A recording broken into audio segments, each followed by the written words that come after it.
जब मेरे मित्र आप लोग हैं, उम्र में बड़े भाई भाई हैं, जब हम स्कूल में पढ़ते थे, जब विद्यालय में आज भी पढ़ते हैं, तो हम ये संगीत नहीं सुनते थे। तो बाप रे बाप, कौन गाना है वो हालत हालत बने दीपक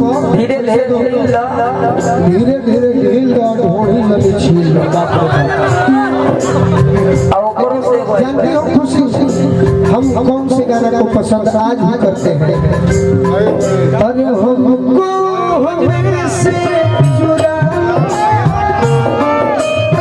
दिल में कहीं तुम छुपा लो, हमको हमें से दिल में कहीं तुम छुपा लो, हम अकेले हो